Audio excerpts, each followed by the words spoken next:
turns out that, a full second in our sport is an eternity. So we have this idea that we have to be faster, and we have to get from one target to the next target faster. But what you don't realize is there's more time than you think there is. Yes, it's a very fast sport, but you have more time if you give yourself that time. Completing the recovery, you have to think about it as giving yourself the gift of time, because taking that, because the amount of time that it takes to complete a recovery, actually, depending on the blows you're coming from and going to, there are actually many occasions where it is faster to complete the recovery and go on to the next shot than it is to stop the blow in the middle of your recovery, generate motion again to try to get to something that is kind of a sketchy target to begin with. So completing the recovery actually becomes faster, even though it's more distance. But because you're in constant motion, the stick is already moving, an object in motion tends to stay in motion, it actually ends up being faster to complete the recovery. The time that we're looking at to complete the recovery, it's half a heartbeat. It's really not that long. But if you give yourself that time, what you end up with is you actually get to see what is actually happening in the fight, rather than responding to what you think is going to happen, or worse yet, what you hope is going to happen. I'm going to throw this, and hopefully he'll leave this target open, and I can just go down there. Oh, he didn't leave that target open, he just ripped my head off. But taking that time to do that recovery gives you a little bit of gift, gives you that time, and you get to respond to what is actually happening in the fight. And by being able to take that time to observe and watch what is actually happening, you'd be surprised. You'd be absolutely amazed at how much you can see. Things that you couldn't see before because you were moving on to this other target and you really wanted that thing. But if you take that little heartbeat and you take that, that pause for reflection, like I said, it takes no time at all, and benefits that you get out of that by being able to see what is actually happening in the fight is you're giving yourself that time that is required to make better decisions about the blows that you're throwing. And when you throw better blows based on better decisions, all those resources are in place. Does that make sense? So you're going to hear me harping on recovery a lot, because that's my big soapbox. Did I answer that? Yep. Okay.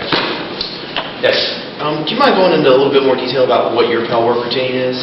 Do you throw a number, is it like 100 blows every day, 20 minutes a day? How do you approach that particular aspect of your training? So I teach 5 basic shots, 4 basic pel work. I don't teach the offside leg as a basic shot because it's not. It's a complicated mechanic, and there's too much risk, not enough reward, especially in the early stages of fighting. A lot of people that start, right out of the box is like fresh out of the box fighters. I won't let them throw offside for at least a year because you don't need it. There's no real advantage to doing it. You'll need it eventually, but early on, 5 shots. Flat snap, leg snap, offside head wrap, leg wrap. And I teach them in that order because to me that's an order of progressing difficulty. Flat snap is by far the easiest shot we have to throw. That's my moneymaker right there, and I teach that first thing, right? But that also sets the foundation for all the other shots I throw. So flat snap, leg snap, offside head wrap, leg wrap. The pel routine that I teach, I actually have 3 different stages of pel work that I work with. The first one, when you're doing pel work, there's a frequency of blows in the pel. For me, it is 3 seconds from the beginning of one shot to the beginning of the next shot. Okay, so that gives me like that, right? That gives me enough to put the shot out there, recover it, analyze whether or not I did it correctly, make adjustments, and throw it in. Okay, if you're doing pel work fast and hard, you're going to blow your elbow out before you learn how to throw the shot. Right? It's pel work it's all about the muscle memory. It's teaching your body how to do it.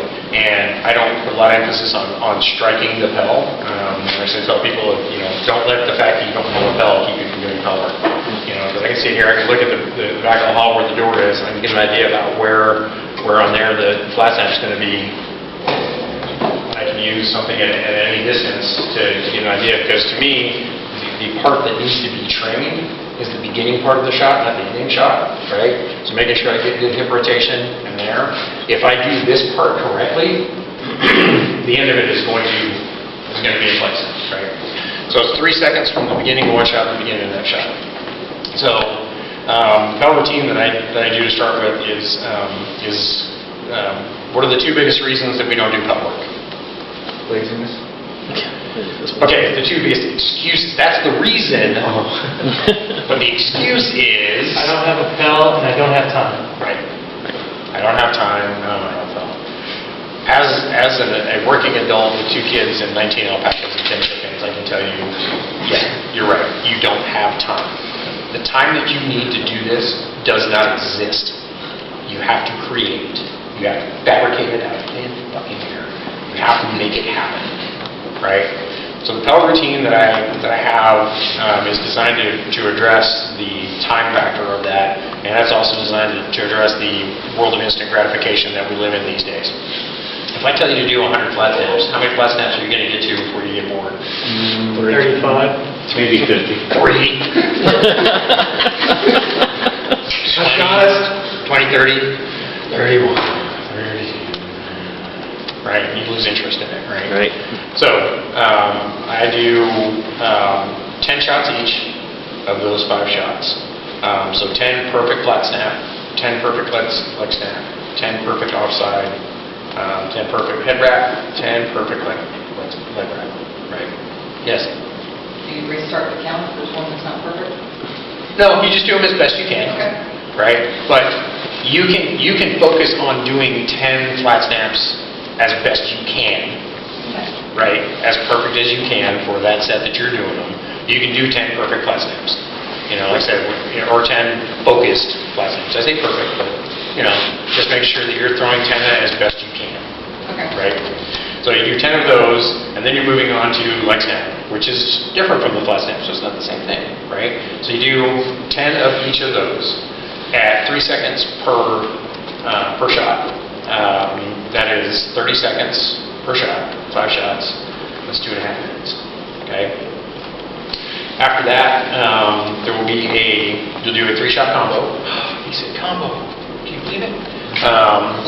So you do a 3-shot combo with ideally one each of shield side, sword side, backside. And the frequency of blows on that is going to be 1 second from the beginning of one to the beginning of the next.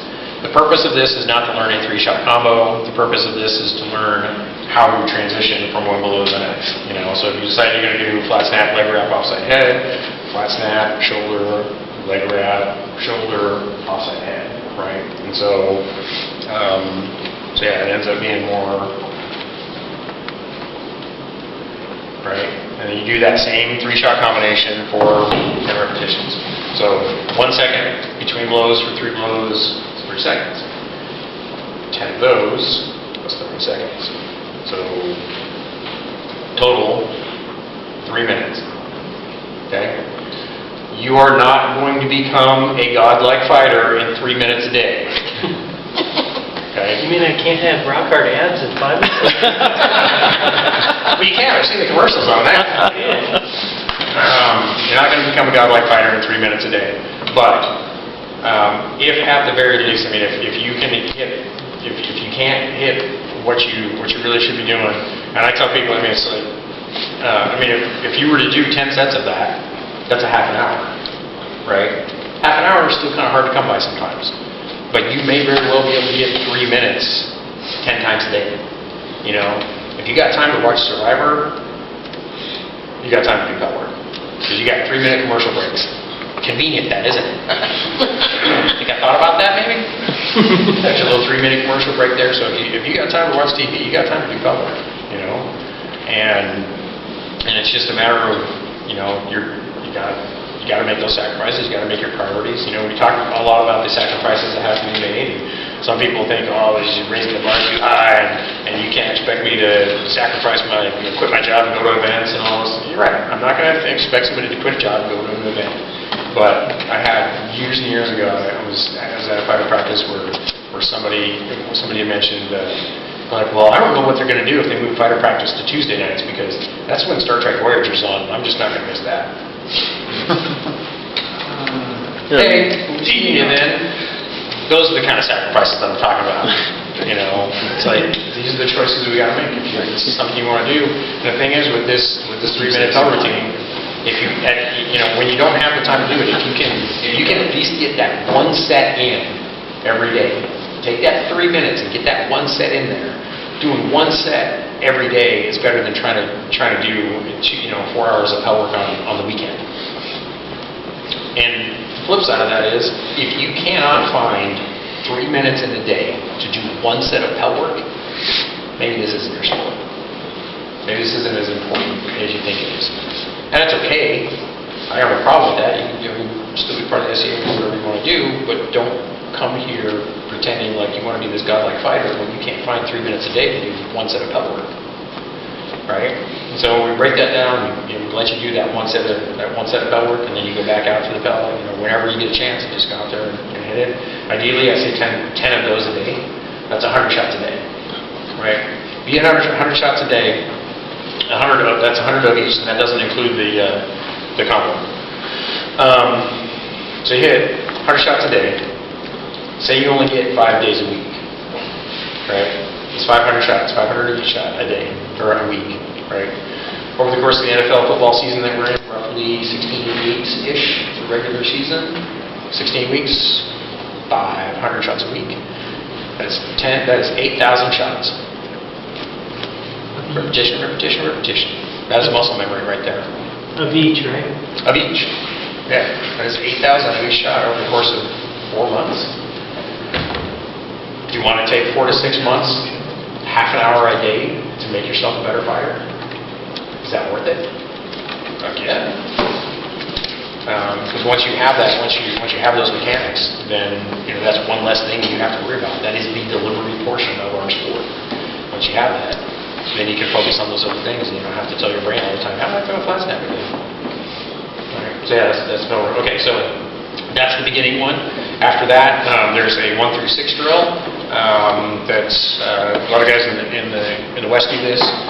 Basically, what it is you take 6 different targets: flat snap, mid body, leg snap, and you count them out 1,